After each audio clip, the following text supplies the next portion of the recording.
ये पॉलिटिक्स दरअसल कहीं ना कहीं जो रीजनल छत्रप्स हैं, जो रीजनल पॉलिटिकल पार्टीज हैं, जो कास्ट बेस्ड पॉलिटिक्स करते हैं, उनकी आइडेंटिटी को ही थ्रेटन करेगा। कि अगर अगर राहुल गांधी अगर कहेंगे कि ओबीसी हमारे साथ आए, मुस्लिम हमारे साथ आए, तो फिर आरजेडी कहां जाएगी और अखिलेश यादव कहां जाएंगे? और फिर ममता बनर्जी पश्चिम बंगाल में क्या करेंगी? वो भी तो मुसलमानों को अपने साथ लाने की बात करती हैं। ये कारण है क्या जो आपस में इतना मनमुटाव हो रहा है? देखिए, सुगतो की एनालिसिस बहुत अच्छी है और मैं उनकी काफी बातों से सहमत हूं, लेकिन थोड़ा सा मेरा टेक डिफरेंट है।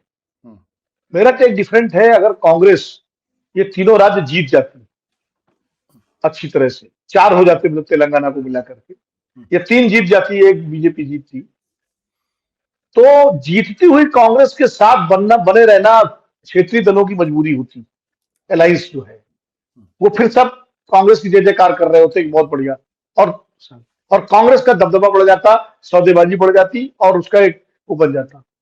अब जब कांग्रेस हार गई है तो हारी हुई कांग्रेस की मजबूरी है कि इन दलों के साथ रहे, क्योंकि उसको अकेले सर्वाइवल उसका 2024 में नहीं है। ये कहना बहुत आसान है कि अकेले लड़ना चाहिए कांग्रेस को। कांग्रेस 2019 में अकेले लड़के देख चुकी है, और 2019 में 3 राज्य जीतने की वजह से जो अहंकार आया था कांग्रेस लीडरशिप में, उसने कोई क्रेडिबल गठबंधन नहीं बनने दिया था। और कांग्रेस को लगता था कि राहुल गांधी की लीडरशिप में, उनके चमकते चेहरे में, और चौकीदार वाला नारा नैरेटिव बना के, राफेल को लेकर के हम अकेले और न्याय योजना को लेकर के हम 150-200 सीटें जीत लेंगे, लेकिन वो नहीं हुआ। तो इसलिए कांग्रेस की भी मजबूरी अब हो गई है। इसीलिए मल्लिकार्जुन खड़गे ने पहले मीटिंग बुलाई, फिर जब ममता और नीतीश ने कहा कि हमारे पास समय नहीं है, तो तुरंत उनको पोस्टपोन कर दिया। अब कांग्रेस लचीला रुख अपनाएगी। जो पूर्णिमा दिन जो बात कही, कांग्रेस नरम रुख अपनाएगी। अब कांग्रेस के खासकर जो छत्रप नेता कमलनाथ और दिग्विजय सिंह और अशोक गहलोत जैसे नेता, या कांग्रेस के ज्यादातर नेता जो अभी भी इंदिरा गांधी और राजीव गांधी के युग में जी रहे हैं, और खासकर उत्तर प्रदेश के नेता तो सबसे ज्यादा आज भी अपने को इंदिरा गांधी के युग में ही मानते हैं। उनको लगता है कि कांग्रेस पूरे उत्तर प्रदेश की पार्टी है, इसीलिए अजय राय जैसे बयान देते हैं। उनकी थोड़ी सी अकल ठिकाने आई इन नतीजों से, और अब जो कमांड पूरी तरह से राहुल गांधी ने अपने हाथ में ली है, क्योंकि राहुल गांधी इच्छुक थे मध्य प्रदेश में समाजवादी पार्टी के साथ गठबंधन करने में, जिसे कमलनाथ ने नहीं होने दिया। राहुल गांधी चाहते थे कि राजस्थान में गठबंधन बने ट्राइबल पार्टी के साथ, आरएलडी के साथ और सीपीएम के साथ, जिसको अशोक गहलोत ने नहीं होने दिया। अब वो ज्यादा लचीला रुख अपनाएंगे और इस वजह से इंडिया गठबंधन का अलायंस होगा। सवाल ये है, ये तूतू मैम जो हो रही है, इससे उसकी क्रेडिबिलिटी में जरूर असर पड़ रहा है कि भाई जनता के बीच में ये मैसेज जा रहा है कि यार अभी इकट्ठे नहीं हो पा रहे तो चुनाव के बाद क्या इकट्ठे रहोगे। तो ये एक क्रेडिबिलिटी का सवाल है जो इंडिया गठबंधन के नेताओं को सोचना पड़ेगा। और दूसरी बात यह है कि भारतीय जनता पार्टी इस वक्त जिस अति आत्मविश्वास से भरी हुई है, उसकी वजह से भी इंडिया गठबंधन के नेताओं का साथ रहना मजबूरी है उनकी, क्योंकि अब उनको लगता है कि भाजपा का अब जो एग्जिस्टेंस का सवाल जो पूर्णिमा जी ने कहा, बिल्कुल मैं सहमत हूं। एग्जिस्टेंस के सवाल में जो गठबंधन बना है, और एग्जिस्टेंस अगर खतरे में पड़ेगा तो गठबंधन तोड़ के तो खतरा और बढ़ जाएगा। क्या अकेले ममता बनर्जी हरा लेंगे क्या बीजेपी को पूरे देश में? क्या अकेले अखिलेश यादव हरा लेंगे बीजेपी को पूरे देश में? या अकेले कांग्रेस हरा लेगी पूरे देश में बीजेपी को? या स्टालिन हरा लेंगे पूरे देश में अकेले? आप मिलके ही लड़ पाएंगे। हराने की बात अभी मत करिए, अभी तो लड़ने की बात करिए।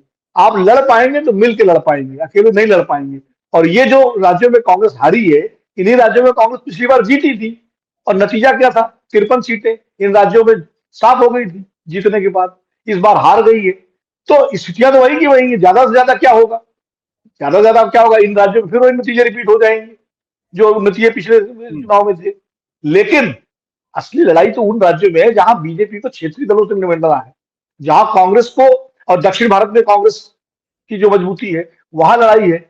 बट विनोद जी, बिहार में विनोद जी, दक्षिण भारत जाने के पहले अब ये प्रश्न मैं दक्षिण भारत में उत्तर की बात कर रहा हूँ, मैं उत्तर की बात कर रहा हूँ, मैं उत्तर की बात कर रहा हूँ। आजकल उत्तर दक्षिण का मसला उठाने पर भी लोगों को आपत्ति हो जाती है। मैं एक सवाल आपसे I am sorry to disturb you, I am sorry to interrupt. मेरा सवाल इस बात को लेकर ये है कि अगर अखिलेश यादव ने मध्य प्रदेश के अंदर अगर कांग्रेस ने अखिलेश यादव को मध्य प्रदेश में टिकट नहीं दिया या सीटें नहीं दी, तो फिर अखिलेश यादव उत्तर प्रदेश के अंदर कांग्रेस को सीट क्यों देंगे जो 2% की पार्टी है?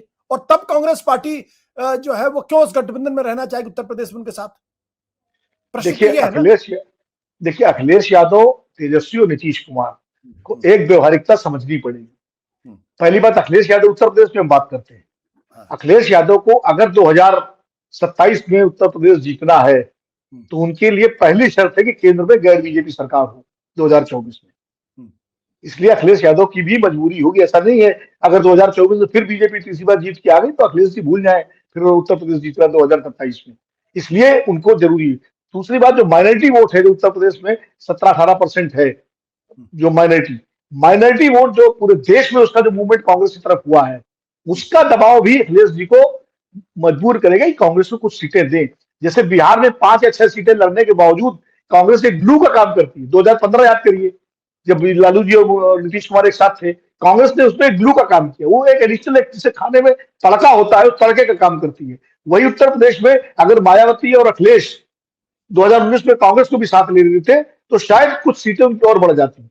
ये बात अखिलेश जी को भी समझ में आएगी। हाँ, हार्ड बार्गेनिंग होगी, कांग्रेस को 20 सीटें नहीं मिलेंगी उत्तर प्रदेश में, लेकिन 10 सीट के आसपास कांग्रेस को मिल सकती है इसके बाद, और कांग्रेस मान जाएगी इतने पर। अमेठी रायबरेली का उस पर सीटें ही नहीं है लड़ने के लिए यार। कहाँ आप बताओ, कैंडिडेट नहीं है। पूर्णिमा जी को तो मालूम है कहाँ। एक अमेठी रायबरेली छोड़ करके कुछ सीट कानपुर हो ले लीजिए, कुछ शहरी सीटें ले लीजिए।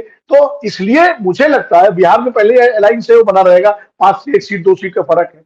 तमिलनाडु में कोई दिक्कत नहीं है। बंगाल में भी कांग्रेस सरेंडर करने के लिए तैयार हो जाएगी, क्योंकि वहां 1-2 सीटें हैं जिनपे वो अधीर रंजन वाली सीट और एक आध सीट शायद और होगी। बाकी कांग्रेस खाली कोशिश ये करेगी कि उसके जो राज्य है वहां ये दल और सीटें न मांगे। मध्य प्रदेश में न मांगे अखिलेश की, राजस्थान में न मांगे कोई, छत्तीसगढ़ में न मांगे, हरियाणा में न मांगे, उत्तराखंड में न मांगे, हिमाचल में न मांगे, कर्नाटक में न मांगे। तो वो कांग्रेस की कोशिश अब ये होगी कि अपना गढ़ बचा के और बाकी क्षेत्रीय दलों के बीच में जो थोड़ा बहुत प्रसाद मिल जाए परचून की चूरन की तरह, वो लेकर के साथ में मिलकर चुनाव लड़े।